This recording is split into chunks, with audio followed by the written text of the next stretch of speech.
Hello everyone, welcome to the Ozark Outpost in Dixon, Missouri. This is Japan and the Commonwealth, January 41. The Japanese did their tech rolls and they completed long-range aircraft and wartime economy. They established a spy ring in London. They weren't able to do any counter spy rolls.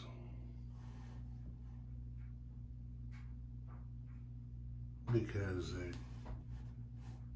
they already had everybody doubled that was in Tokyo. For their build, they went with 7 infantry, 3 artillery, and they finished the major factory they had under construction. Since they are at war with a major power, the Soviets, they could do spy and counter-espionage actions. Their spy action did industrial sabotage to the British, so they put 2 IPP of damage on an escort carrier the Brits had under construction. For their double agents, they rolled the Soviet double and had a no action. When they rolled the British double, they came up with maintain credibility, so they had to pay the British £3 in order to simulate feeding them bits of good information so their man doesn't become suspect. And the United States double agent was a no action. Then Tojo decided to go on the offensive to try and gain something back. So the Japanese did an amphibious invasion of Korea. You remember there were 3 Soviets there defending. 2 of them were killed by shore bombardment shots, and a tactical bomber got the guy that was left. So the Japanese landed, what do we got there? 4 infantry, 2 Marines, and a commander without loss. And then another tactical bomber attacked and sank the Soviet submarine that was there in the Sea of Japan.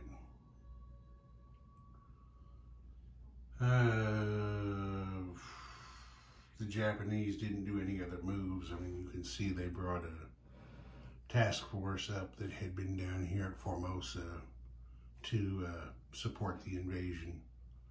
And then their build, the 3 artillery and 2 infantry went to Kyushu. The remaining 5 infantry went to Tokyo. And of course, you see they got their factory there at Hokkaido. All right, the Japanese used 6 oil and collected 7 for a net gain of 1.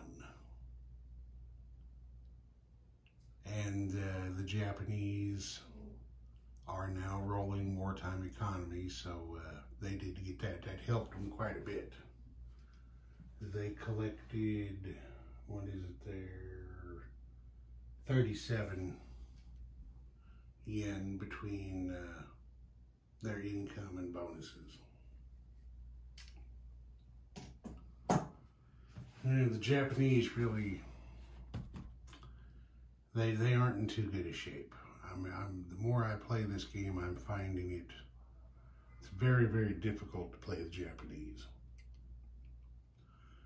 Because they start out in a bad spot and they really don't have too much opportunity to improve their position without cutting their own throats. And by that I mean they go after FEC, the United States gets big income increase roles, which can bring them into the war faster. Same thing if they go after Anzac down there. Of course, if they attack the United States outright and try and knock them out, of course they're bringing the United States up to their wartime economy immediately. So they're, like I said, there isn't a lot of opportunity for Japan to improve their lot and to try to get their income up without risking some pretty severe penalties. But we'll see what happens as things go on. All right, now the Commonwealth. The Brits did their tech rolls and completed advanced ASW. So that'll give them some help against the German convoy raiders. They didn't have any spy rolls available. On their counter-espionage roll, they eliminated a Japanese spy in London. Let me just go over here and look at that. That's what's left there. Let's see here. Okay, for their build, try to get to a good spot here. That ought to work for now.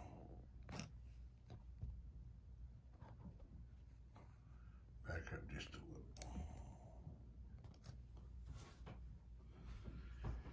little. Okay, for their build, the British repaired the damage to the escort carrier and finished it. They also built a tactical bomber, a fighter, and an infantry, and saved 1 pound.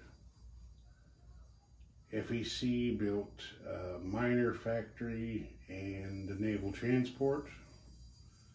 Anzac completed their escort carrier and saved $5.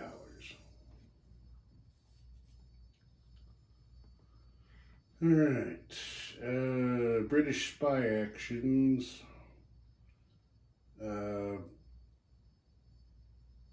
Damaged Soviet railway in northern Russia for 2 IPP. And that was that. The German double agent in London, where is he? There he is, right over there. He was fed misleading information, which caused the Germans to lose. I don't know if we can see it from over here. There we go. Caused the Germans to have to back wartime economy up from stage 3 to stage 2. They weren't very damn happy about that, but you know, it is what it is. And then his roles on the Soviet and Italian double agents were no actions. All right, there was just a little bit of combat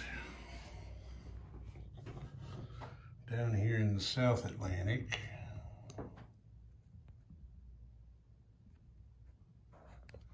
If you remember, there was a British seaplane right over here in Southwest Africa. A seaplane has a combat air patrol range of 2. So he came out here 2 spaces, went on combat air patrol, and attacked this German U-boat, but missed. So the Germans submerged. And then over here, move the camera so I get a little better angle, try to. Over here, there had been an escort carrier with a tactical bomber right there. He decided the tactical bomber flew in here to try to take out this Italian amphib group. He sank the destroyer, but the destroyer shot him down in return on the first round. So he couldn't make a second attack to get the auto kill on the naval transports. And that was it for combat. FEC didn't do any combat, neither did Anzac. So, then the British did some shifting around. Turn this way. They had the damaged destroyer and a couple of heavy cruisers over here. The battleship came over to this zone to get repaired. The heavy cruisers went down here. The escort carrier from down at Gibraltar moved back up to home territory. And if you remember, when the British escort carrier got sunk over here, their tactical bomber landed on Newfoundland. Well, that tactical bomber flew across here and landed on the carrier that didn't have a plane.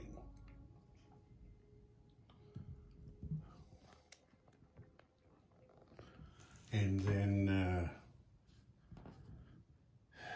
this battle cruiser moved from the North Sea over to here, as well as a destroyer. Transports shifted up to here and brought a destroyer around to protect them.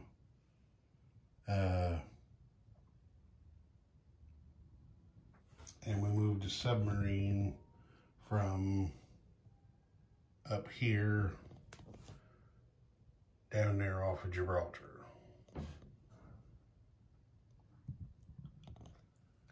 All right, then the escort carrier and tactical bomber from the build went here.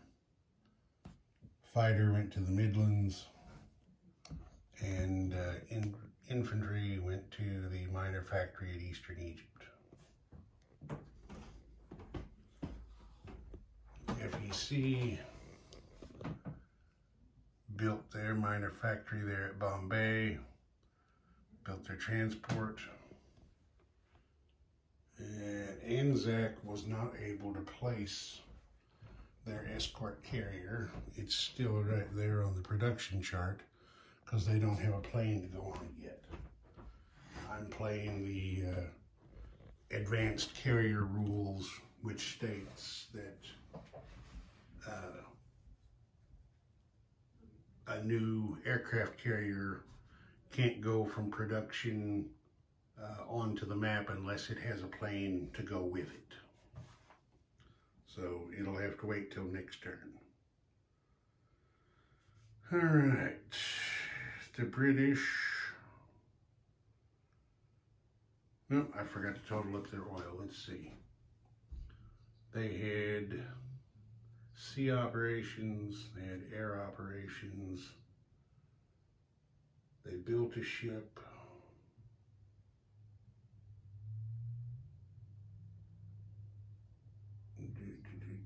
sea operations, air operations,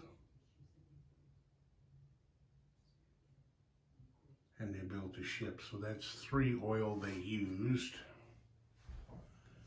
And well, they got there 2, 4, 3, they collect 5 for a net gain of 2.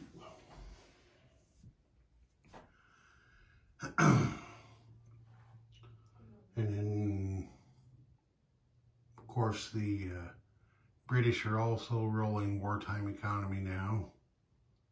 That worked out pretty well for them with their income and bonuses. They collected 39 pounds. FEC 16, Anzac collected their usual 9 plus the 5 they had left over, gives them 14 for next turn. This is Ozark Outpost, over and out.